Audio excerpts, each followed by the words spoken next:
Okay, hi everyone. Uh, so sorry I'm not there today, but that doesn't mean that we can't finish up our last lesson on electricity. So just right off the top, uh, I don't think there's a lesson for this one in your package. So just follow, like, just listen. Okay, don't play on your phone. Okay, don't go on TikTok. Just listen to the video because you're going to do some worksheets after. Okay, some of the worksheet, like a little bit of the worksheet, would be what we did yesterday. Or sorry, not yesterday, Monday, and some will be on the energy consumption and efficiency that we're going to talk about today. Okay, so electrical consumption. So a lot of time, so electricity consumption is the amount of electricity that we use. So just note that like a lot of the time, energy and electricity kind of get thrown around, and they kind of get thrown around like the same, or they go hand in hand. But electricity is just a form of energy. Okay, so electricity does not equal energy; it's just a form of energy because we have electrical energy. Okay, like when we're drawing our circuits, we have a battery, and that battery produces from chemical energy. It will produce electrical energy when that is passed on to the electron. The electron will flow through our circuit, and then once it reaches a load, it will pass that, or it will convert that electrical energy into light energy if it's a light bulb. Um, if it's a resistor, it's going to release it as heat energy, thermal energy, rather, sorry. Uh, if it's a motor, it'll get turned into mechanical energy. If it's a speaker, it's going to get turned into sound energy. Okay, so there's a lot of different types of energy. Electrical energy is just one form of that. Okay, uh, but aside from my little tangent there, we should aim to reduce our consumption of both electricity and energy. Okay, so electrical power has a symbol capital P. Okay, it's the amount of energy that we use per given time. Sorry, oh, that was in my throat there. Oh, like choking on air. Okay, so to find the amount of energy that an appliance uses, we multiply its power by the amount of time that it's used for. Okay, so the energy E, capital E, will be equal to capital P power times lowercase t for time. Okay, so remember the units for power are kilowatts. Like technically speaking, they're watts, but because our appliance has used so much energy, they're kilowatts. And then the unit for time that we use is hours. So the equivalent units for energy is 1 kilowatt hour. We talked about that a little bit yesterday, Monday. So the kilowatt hour. So 1 kilowatt hour is the equivalent use of 1 kilowatt of power for 1 hour. Okay, that's how the electrical company measures how much energy we use or how much electrical energy that we've used. Okay, so if the power used by your microwave is 0.8 kilowatts and you turn the oven on for half an hour, the energy used would be, so this is my power, P equals 0.8 kilowatts. The time, T, half of an hour would be 0.5 hours, because that is 1/2.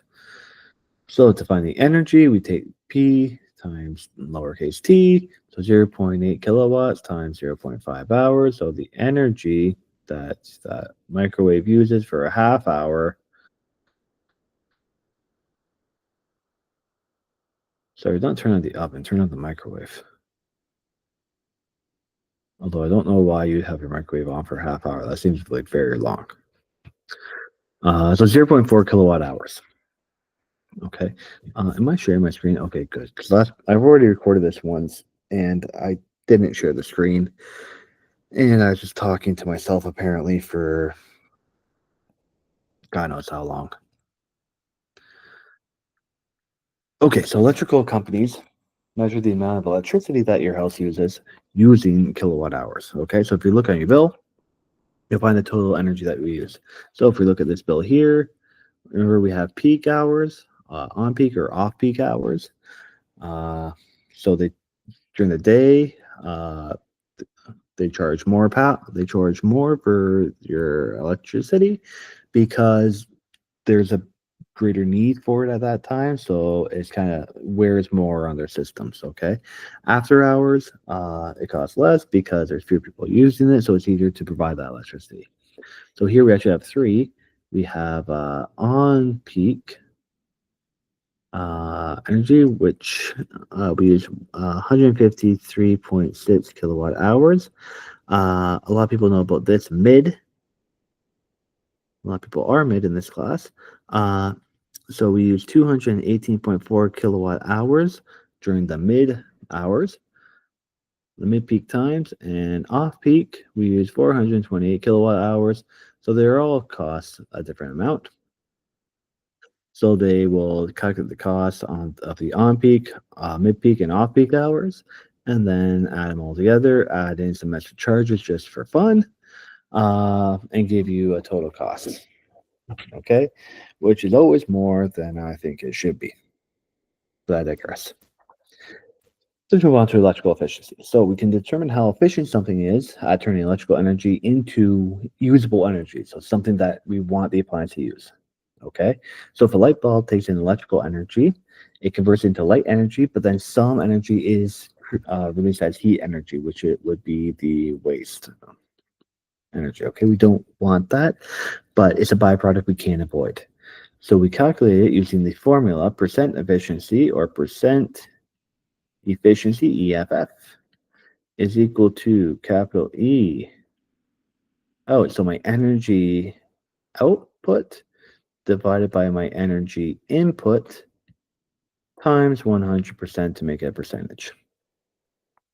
Okay, so here I have a fridge, and the fridge is connected into the wall through an outlet. I have 3,500 kilowatts and hours of energy going into the fridge. The fridge uses, so the output of the fridge is 2,500 kilowatt hours, and that's what the fridge, that's the energy that the fridge uses to keep everything cold inside. But then, like, the motor in the back of the fridge is going to release heat energy. That heat isn't releasing to your fridge, otherwise it wouldn't be a very good fridge. It kind of is at the back and releases it out of the appliance. So 1,000 kilowatt hours is kind of wasted in excess heat. Okay, so if we look at this, just note that we also measure energy in joules, which a joule is the exact same as a kilowatt hours. If you go through the SI units, talk to Mr. Doodleman in grade 11 if you want to know more about all that. Grade 11 physics, I mean. So a fridge uses 3,500 kilowatt hours of energy in a year. It uses 2,500 of that to cool the food inside of it, but 1,000 kilowatt hours is wasted as heat over the year. Okay, so all appliances release heat. There are no perfect appliances. There's no perfect energy conversion for a mechanical system. That's one of the laws of nature, of physics, of, I believe, thermodynamics. It's like, I think is that the third law? Or does that have to deal with entropy? Doesn't matter. So if you're using a laptop and you place the laptop on your lap, you're going to feel it warming up because it's releasing heat. Okay, because it's converting the electrical energy or chemical energy from from the laptop battery gets converted to electrical energy, it gets converted to light or mechanical energy, anything else that you need for your laptop. Some of it's wasted as heat, so that's why you feel it getting warmer as you're holding it. Okay, so back to our fridge. We have an input energy of 3,500 kilowatt hours. The output is 22,500 kilowatt hours. So what is the percent efficiency? We would take our output divided by the input times 100%. So it'll be 2,500 divided by 3,500 times 100%, which is 0.714 times 100%. So my percent efficiency is 71.4%. Okay, so the fridge is 71.4% efficient. And would you look at this? We used the GRASS method. We said what we were given, what we were required to find. We applied it into our equation. Then we solved it, and then we gave a statement. Okay, so graphs is always good for solving any kind of physics or math problem. Okay, so it's 71.4% efficient. So that would mean that 28.6% of the energy is wasted as heat. Okay, so still a good fridge. It's very efficient, but at the same time, we do lose a lot of that energy, unfortunately. That's why entropy goes. It's got to be the second law of thermodynamics. Okay, let's get back to comparing efficiency. So all appliances, when you buy them at least, will have an energy guide. Okay, we get these in Canada. So it's just a label that shows how much the appliance will use on average energy in a given year. Okay, or sometimes just a month. So this appliance would use 390 kilowatt hours of energy per year. Okay.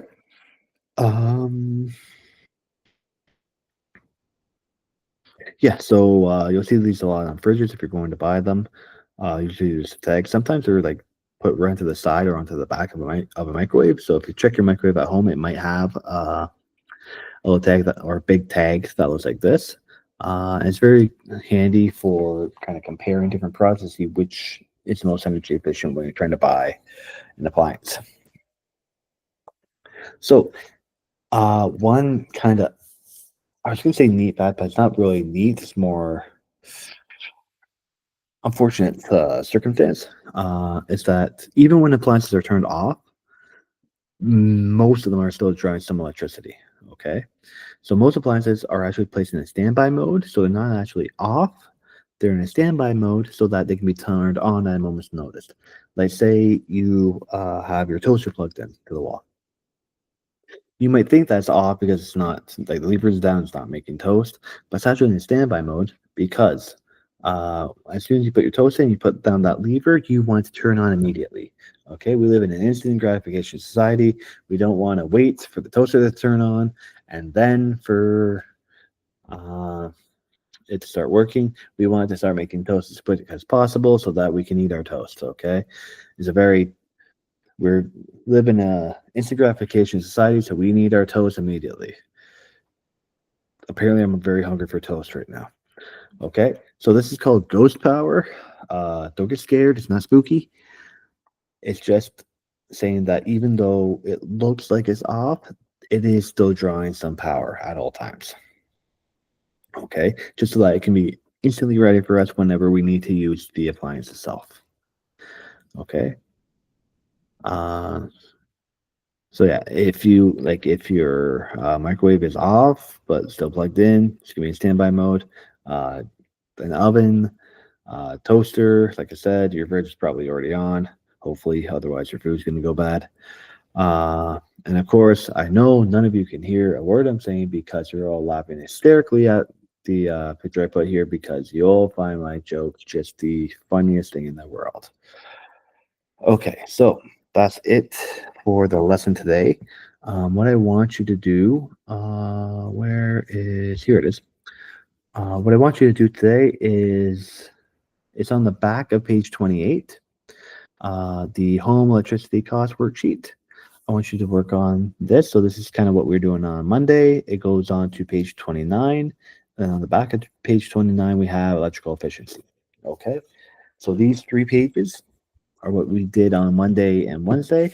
I want you to get these done, practice them. We'll take them up hopefully back tomorrow on Thursday. And then we can take everything up for electricity. And then the other thing I want you to do that's very important, I need you guys, if you haven't finished them already, do those NCBLE quizzes. Okay, so do the quizzes that are on NCBLE. Make sure you submit them so you actually get the mark for that. Because they are worth a part of your mark. If you don't do them, then you get a 0, and that's really going to hurt your mark. I was hoping that I would be in today so that I could talk to everyone, that you know exactly what I'm missing from you. So work on these worksheets, but then also do the NCBLE quizzes for both our electricity units, and I'm still missing some from the chemistry unit. Okay. I think there are 4 in the chemistry unit, and then we have 5 in the fitness unit. Guys, these are easy marks, okay? You get, I think it's at least 3 attempts on all of them. Sometimes or more. So even if you don't do good the first time, take it again, get your mark up, okay? Because I do not want to give anyone a 0 on these because they are some of the easiest assignments you'll ever get in high school. Okay, so give them a try, or not even give them a try. Just get them done. You should have plenty of time today. Do the worksheet and get those quizzes done on NCBLE. Okay. Okay, I think I'm done ranting. Have a great day, and we'll see you tomorrow. Hopefully tomorrow. See you soon.